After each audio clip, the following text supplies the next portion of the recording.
Okay, we live. But that's good. All right. Hopefully it all lines up. It will. Okay. It will. I can't believe it's been 2 years since I sat down to make a Dr. Pearlman podcast. Wow. Just been lost in the sauce, I guess. Well, lost in the sauce, recovering. Oh, yeah. For the people that don't really know or haven't listened to this podcast before, I had back surgery, decompressive lumbar L4, L5, L5S1. It's a partial laminectomy. They call it a laminotomy for raminotomy, where they basically Dremel all around the bottom of my spine through the bone to give the spinal cord room to breathe. That sounds painful. Yeah, it was actually much more painful than I thought it was going to be in terms of waking up and recovering from it. Yeah. What was your recovery time from being dremeled? Yeah, the post-Dremel recovery time, which I thought would be 2 weeks, because that was like, do not go to work for 2 weeks, don't bend, don't lift, don't pick anything up for 2 weeks. Yeah. That ended up being about 5 months. 5 months? Yeah. I didn't really get the power back into my hands, if you will, to be able to bend, move with confidence and pull till about 5 months. To where you were 100%? I don't think I'll ever be 100%, but very close to it, yes. My goodness. Yeah. Talk about, that's life-changing. Yeah. To have to think about things you normally do in your daily life to where, like, can I pick up that can? But as you know, in your profession, I'm sure it makes you more empathetic, I guess, to your patients. Yes. Because you lived their life for 5 months. Yeah, well, you know, I tell everybody my greatest gift and my greatest curse. It's my curse and my gift. You know, with great power comes great responsibility, yes. almost. Yes. So it's like, you know, Spider-Man, he got bit by that spider, and it was like, you know, kind of not the best thing, you know, for him, but it turned out to be the greatest thing for him. Mm-hmm. And for me, not that I empathize with spiders and I'm not a superhero, but when I'm doing chiropractic and I'm seeing people crawl into the clinic or get up from sitting down and their back is so what we call antalgic and acute, I can definitely empathize with the best of them, and have had a lot of success treating back pain, you know. Yeah. Yes, absolutely. And I'm just curious. I know the topic of our, you know, podcast today is, you know, lifestyle and all that. Yeah. Did it really hit home in terms of like further lifestyle adjustments you have to make to not have to be dremeled again? Yeah, you know, it's interesting. That's a very, like, I could go long-winded answer on that question. Yes, because it actually showed the importance of doing everything super optimal, like all the time, meaning modified exercise that's intentional without going overboard. Because, I mean, I was like, even with my back condition, I was having, you know, 3 and 4 month stretches of running every day, lifting weights, doing CrossFit style kind of exercises, taking my stretching to like slightly uncomfortable places. But knowing what I inevitably ended up going through is, was I delaying the inevitable, or are there modifications I could have made by, what if I had just cycled 2 or 3 of those days and took a full day off? What if I went to the chiropractor religiously every other week or twice a week sometimes? Would I have actually still been able to delay the inevitable, or would I have delayed it more, or would I have delayed it indefinitely? Yeah. Because there are people that it's incredible. I see them, like, for me, I'm 42 soon. I think that that's a little too young to have the surgery I had. But I also suffered with this type of spinal condition for 15 years, let's say. Yeah, exactly. But I see people in their 60s that I take care of that still haven't had to, forgive the expression, but been cut on. They still haven't had that. And they're just fine. But then I'll see people for 4 or 5, let's say, treatment sessions, and I'm like, no, you really got to go consult the surgeon. Yeah. So it's so open-ended. It's so open-ended. Yeah, 100%. No. Yeah, it's always one of those things, kind of like, in retrospect, you're like, well, what if? You just never know, you know. And also, too, just everyone's so individual, and you see 15 years you've been dealing with this, so your body's been inflamed and just broken down for 15 years. So, and as we age, because you're 42, you're so old. Oh my God. No, it's joking. But your body, it wears out, So, no. Well, I'm happy you're back. Well, thank you. Yeah. And, I'm sure your listeners are happy to hear your voice. Yeah. Or see your face. I hope that the listeners are happy to see my face more often. And here's our familiar guest. And hopefully, no, not hopefully. Folks, this is the Dr. Pearlman Podcast. If you are here to learn about not just health or diet or nutrition or exercise or chiropractic, this is your one-stop shop to truth, love, and a healthier you. That is what we are doing. We are going to have a reoccurrent, did I say that right? Recurring series with Russ Powell, my dietitian specialist. Yes. And Russ, please remind everyone briefly, what is it that you do? And why you are here today to talk about diet and inflammation. Talk to us. Yeah, no, and welcome, to my voice again. But no, thank you for having me back because, it was been such a long time since I've been on your podcast, but it was an enjoyable time. But I am Russ Powell. I am a registered dietitian and certified diabetes care and education specialist. So what that means is I help you with your food, but also help your food work for you in terms of healing and managing a chronic condition like diabetes. I'm also weight management trained, so I also focus on weight management from the food perspective as well as pharmacology and all the things there. Mm-hmm. So that's what I do. I have my private practice. I'm able to see people all over the nation because thank God for Zoom and telehealth. I'm able to do these things, but I've been in practice in February, I make 14 years. I've been in practice. It's been amazing. So that's what I do. And I'm going to jump right in. I'd love to ask this first question. When people consult you and they seek you out, how surprised are they that you can get them off metformin, insulin, diabetes, and blood pressure are not the same thing, but those medications? How shocked are they when you're like, we can do this? Oh, they're so shocked. I've had a few laugh in my face, because it's a completely different narrative. Them coming to a healthcare provider and I'm talking to them about, I can get you off these meds, right? It's typically the opposite. You're typically coming in with a problem, walking out with a prescription, in your hand. And now you have, a shoebox full of meds that you're taking. And then you come to me and I'm like, if you do this, this, and this, my goal is to, get you off or at least reduce the load, that you're carrying in terms of medication. So quite a few have laughed in my face, but I always end up having the last laugh. Like, remember I told you I was going to get you off those meds there. So, but also too, it's a refreshing conversation because it's one of those things where they may have presented the idea to their provider, like, I want to get off these medications, but never really given the roadmap as to how that is possible. And so whenever they come to me and we roadmap how that is possible, it's like, wow, I've been wanting to get off these meds. I just didn't know what to do. Because oftentimes they're given the blanket statement, eat well, and move more, exercise.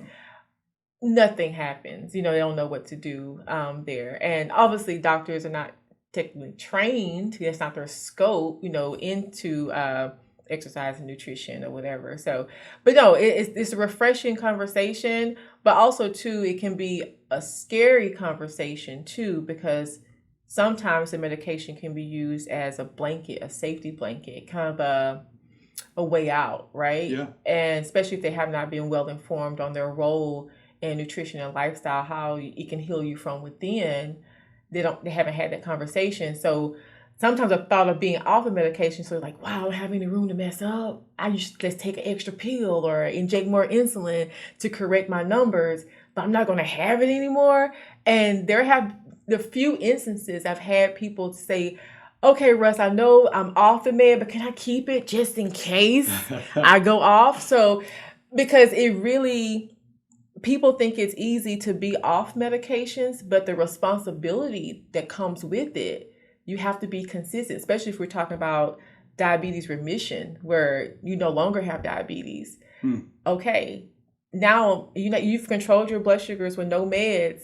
You have to continue doing what you're doing. You can't say, I'm healed, I'm done, I can go back to eating sticky buns. No. Do you think that medical providers, so the MD or DOs, and a lot of them are sometimes nurse practitioners and some would also be physician assistants. Sure. Do you think that they actually believe you can get to diabetes remission? Do you think that do they accept diabetes type 2 being reversed? As a collective, not all, but the science is definitely showing that, because initially when diabetes remission was presented as a possibility, it was originally stated you will be considered quote unquote in remission if you've been off of meds for a year, right? But now they're seeing that it's possible. They're like, well, now it's 3 months. They're saying that you can be classified as diabetes remission. So I'm seeing now that the science is proving, and also as more people are getting more informed, that it is a thing. Now, mind you, there's others that do not believe in it. And there's times where my clients have achieved normal A1C, normal glycemic control with no meds, and they still say keep the meds on. They can't believe it. So as a collective, hasn't become mainstream. Here's a question. It might be a little bit of a curveball, but I want to ask it anyways. On that note, is somebody who has fasting blood sugar looks good, lipid panel looks good, the A1C also looks good, and they're doing all the right things, and these are like, let's say somebody that's close to you, that they've been your client for many months, they're doing all the right things, but then they have this, not a relapse, but their blood sugar is too high, they might not feel the best, and they're doing quote unquote all the right things. Are those people, potentially, are they diabetics? I mean, how do we classify someone? And I know you've said this in the past, like a high rider, but more so, can someone do all the right things and still have diabetic or pre-diabetes tendencies? Sure, absolutely. They can have underlying insulin resistance, 100%. Case in point, I had a lady come to me, A1C was 4.9, and she still didn't feel right. Every time she would eat, she would have the symptoms as someone who had diabetes. She would bottom out, she would feel brain fog, all the things, but her A1C was normal and had been normal for years. So she spoke with me and I was like, insulin resistance can ride out for 15, 20 years and you can still have a normal A1C, but your liver is doing a lot of work. Not liver, your pancreas is doing a lot of work. And so I recommended for her to get a fasting insulin. And it was through the roof. The amount of insulin that she had to pump out to lower her blood sugars 30 points was ridiculous. It was something along the lines of like 600 unit equivalents to reduce her blood sugar like 50 points. So that's why she was feeling like brain fog and lethargic, because she was just pumping out so much insulin and she was dropping really low. And do you think there was something she was eating that would ended up pinpoint being the culprit? Yes. And what was it? It was overly processed foods that she was eating. She was a single lady, so she ate a lot of frozen meals. She just grab and go type things. Was not active by any means, because she had been skinny her whole life, right? So again, she didn't fit the profile, quote unquote, with a person with type 2 diabetes, what doctors think they look like, right? So it just got missed. But low vegetable, low fiber intake, high, cakes, cookies, chips, those sorts of things, ate out a lot, frozen meals. So that's what her diet looked like. Okay. Yeah. Well, that leads us into sort of the topic of today, better late than never, as they say. But, there's a lot of things that we can do on a day-to-day to be like this healthy version of us, right? There's yoga, there's mindfulness, meditation. We can take ice baths. We can go to the sauna. We can eat nutritious food, whatever that means, right? And we can exercise, and that's healthy. But there's this low-grade systemic inflammation that we as human beings, and probably all species that are, mammals in nature, are probably, how should we say, I was going to say subjected to, but not subjected to. We're vulnerable to low-grade inflammation. It's something that's there, and we know that nutrition, otherwise we wouldn't be having this podcast. So now we're going to kind of skip to the nutrition point. Why is it, or how is it, that this nutrition, that we are potentially not being so good to ourselves when choosing certain foods, are creating this inflammation and how it affects us? So, I mean, I may have made that way too long-winded going into, but let's start with this. How are we affected when we eat a bagel and some cream cheese? And how did we create inflammation there? Yeah. So, I mean, just simply put, our metabolism in terms of how our fuels want energy is slow and steady to give us consistent amount of fuel. So that way we can go a few hours, without eating because it's slow, steady energy. Mm-hmm. Now, mind you, if you have a bagel first thing in the morning with cream cheese, I mean, you haven't had anything overnight, right? So you're just empty. It hits you so hard in terms of your glucose. So you're going to have huge spikes, meaning huge amounts of insulin, resulting in high amounts of inflammation, leading to cravings, crashes, brain fog, just tired. Right. And then you may chase it with a cup of coffee, with some sugar in it. So, and that's not necessarily how our body is designed to work. It wants slow and steady energy to give us the capacity to work for long periods of time. And also too, just from our hunger hormone perspective, we kind of want it slow, gradual in the background, not having these huge, like ravenous type, cravings there. That's not natural. Yeah. So yes, but also too, big picture, we live in a convenience type society where we want things quick right now. Yeah. And we want quick energy. So we don't always think about, having savory, slow breakfast in the morning. That's for the Western diet. That's not how we're wired. Right. Yeah. So. And actually everything that you just said ties kind of perfectly into a lot of I won't say a lot of, I said a lot, the research.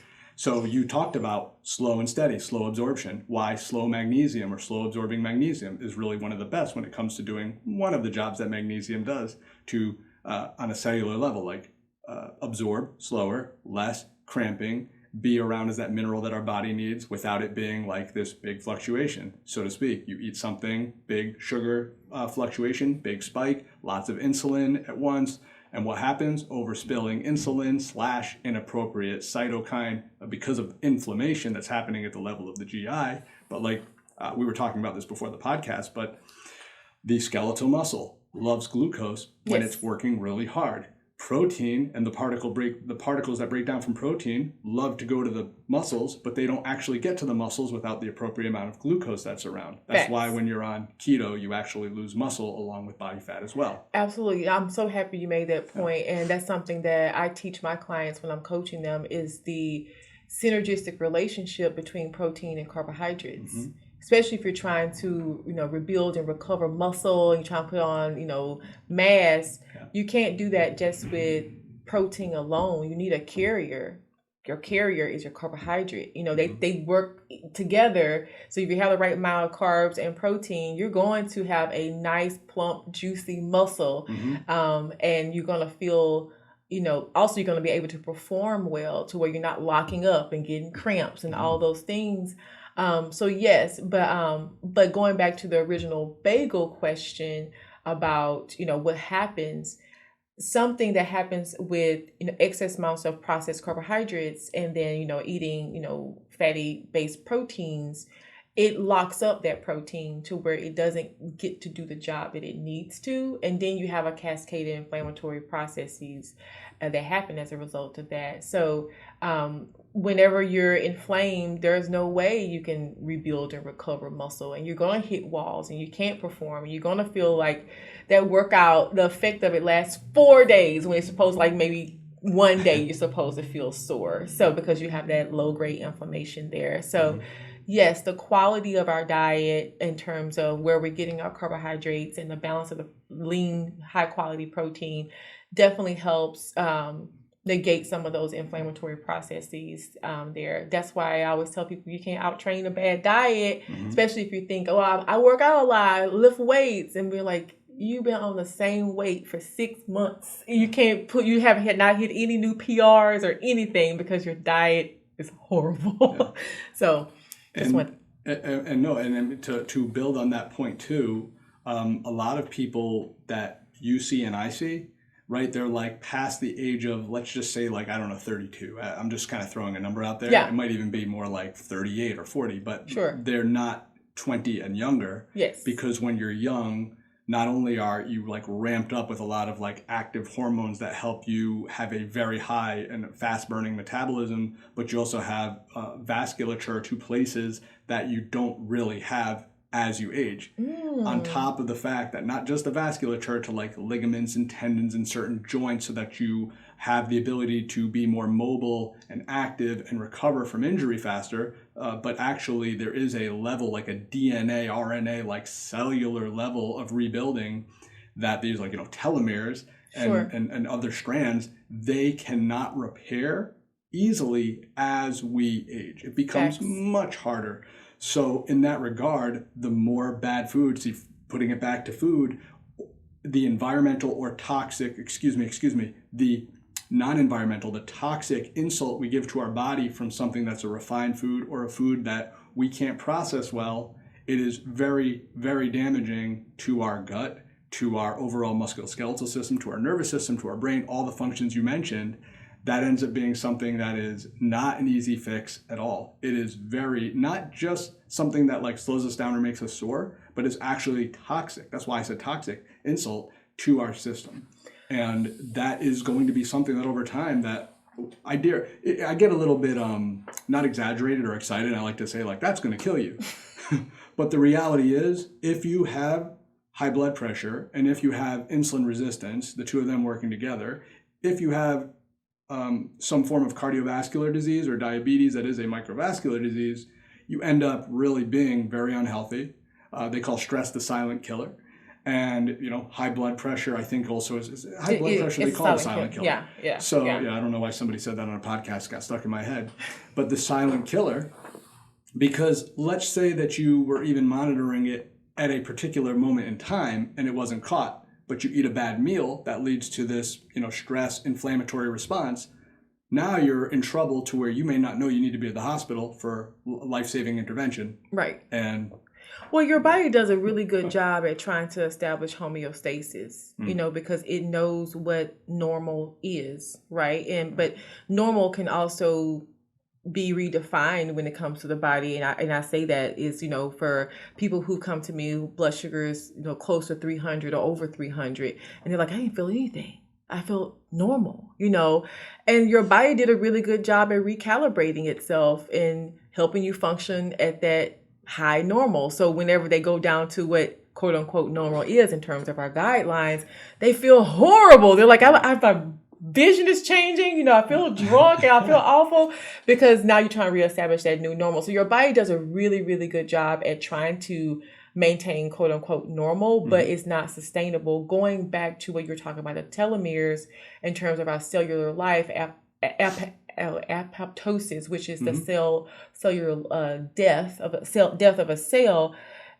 Our environment, whether that's come from food or just, the stress or whatever that is, they can actually shorten those telomeres prematurely and mean you're aging more rapidly. And it's all systemic, what's going on in our body. Yeah. And studies have shown, you can go and Google it, you can research it, where it shows that the cellular death, the rate that a cell dies, actually can start slowing down just by making those lifestyle changes, by reducing the amount of inflammatory load that your body is carrying.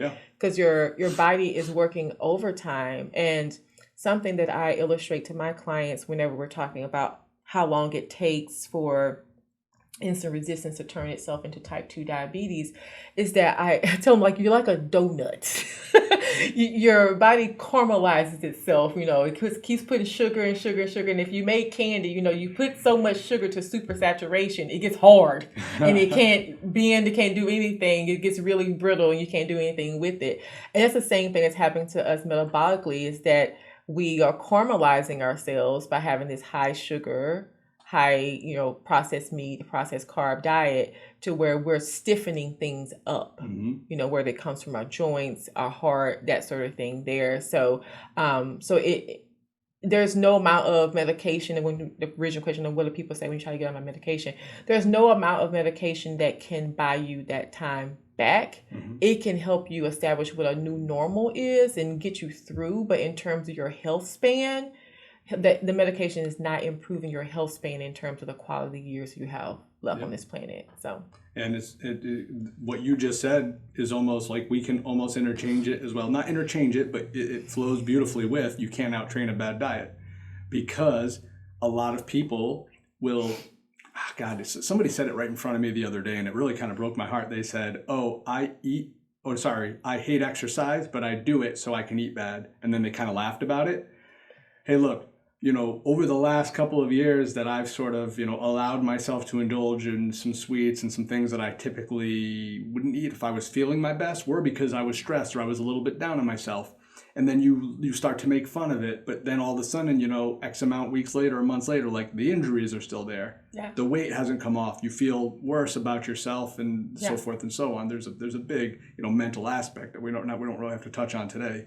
But one of the things that we should touch on, because we haven't even gotten there yet, was what can people do at home to make food that like tastes good, that won't go bad, that they can transport with them, somewhere? Sure. Like, what are some tips and tricks so we can get people eating, quote unquote, healthy?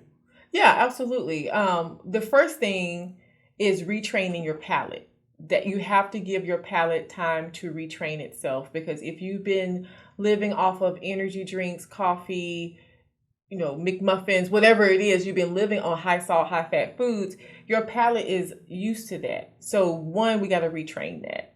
Sounds like progressive motion. Sorry, as a chiropractic. Progressive diet. Progressive palate. But the biggest thing I tell my clients is that we have to make the healthiest choice, the most convenient choice, because a lot of times our food choices are driven by convenience because we're so busy, right? Yeah. So if I had to roadmap someone, and obviously your listeners are not my clients, this is just general information, is focus on how you start your day. It's ultimately going to determine how you end your day. So replacing the bagel and the sticky buns, that sort of thing, with slow burning foods, meaning savory foods like your scrambled eggs, turkey bacon, or an omelet, something that burns really slow. If you do fruit in the morning, things that have skin on it, that skin is fiber, that's going to slow it down.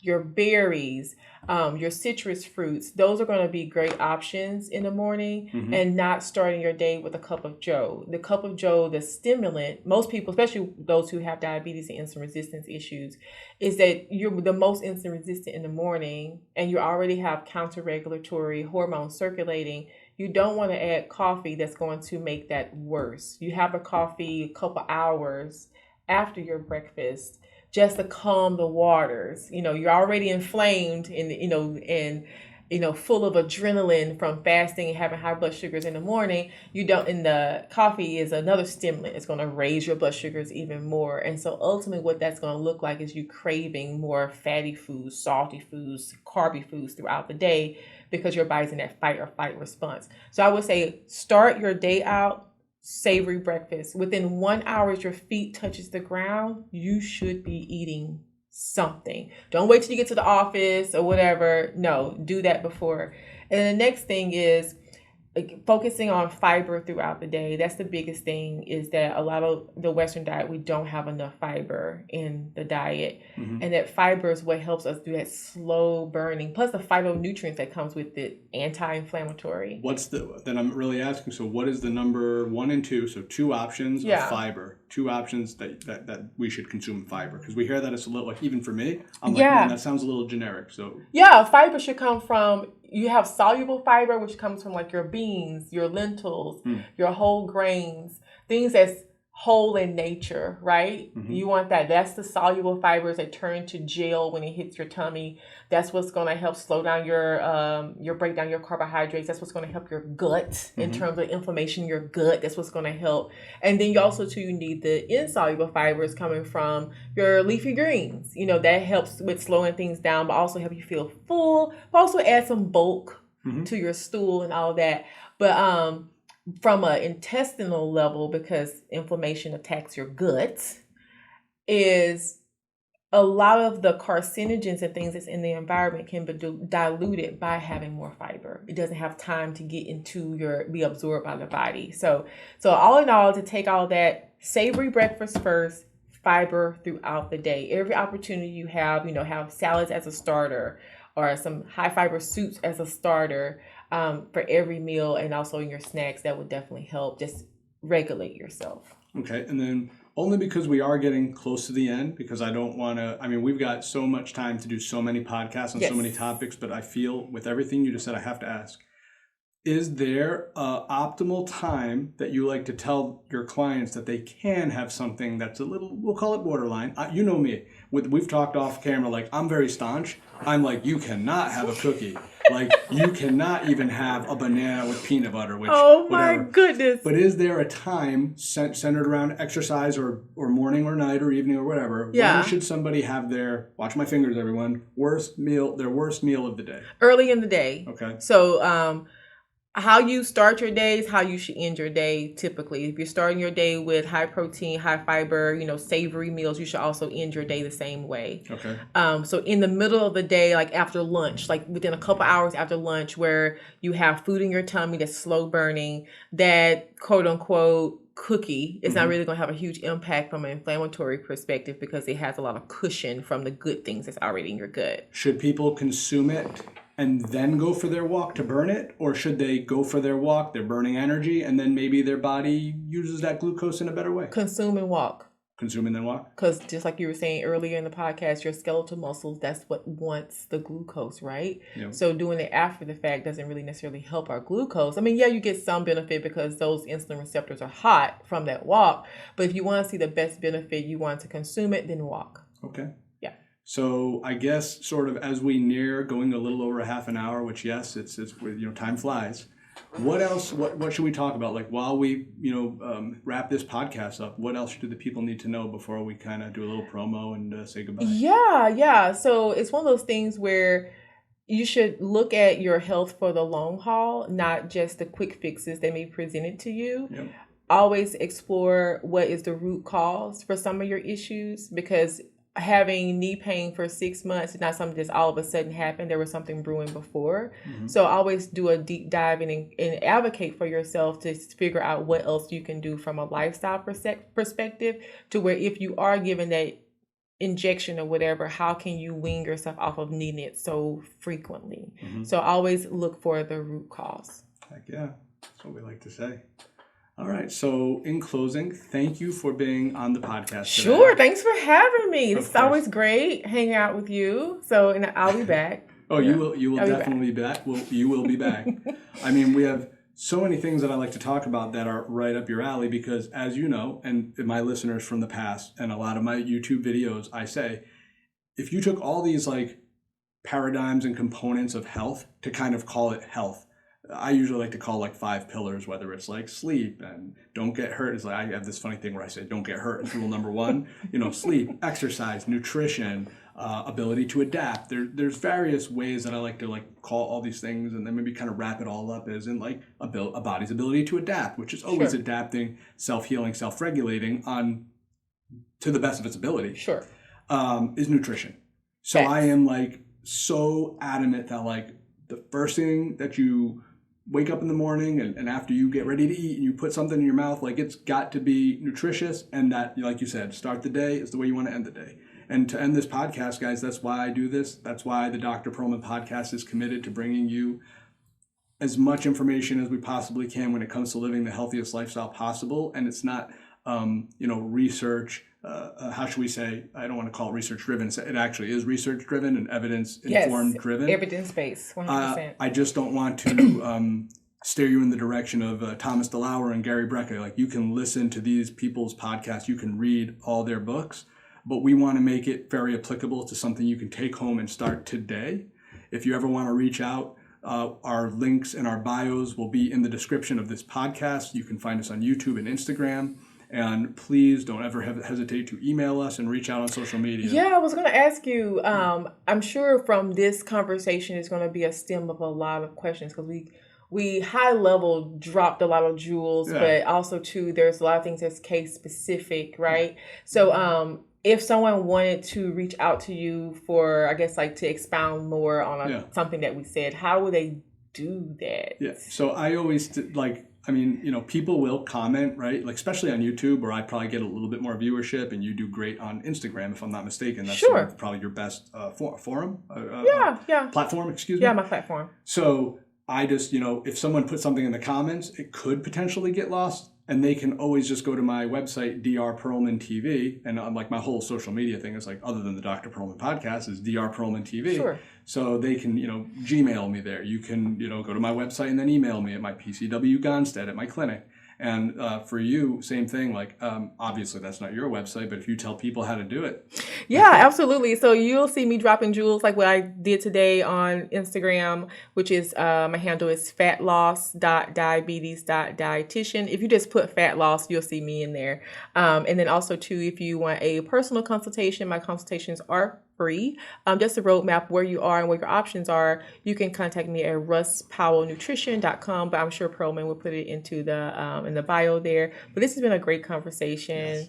And I'm sure there's gonna be tons of questions. Yeah. Yeah. And we'll be here to answer. Awesome. So thanks, everybody. Thank you, guys. See ya. If you are listening to this, that means you are listening to the Dr. Pearlman Podcast. And I just want to say thank you. No matter where you are, no matter what you're doing, I hope that this podcast provides you with some education, information, or maybe some inspiration in some way, shape, or form. But at the very least, if you get a little bit of a laugh or smile, then to be honest, I feel good about what I'm doing.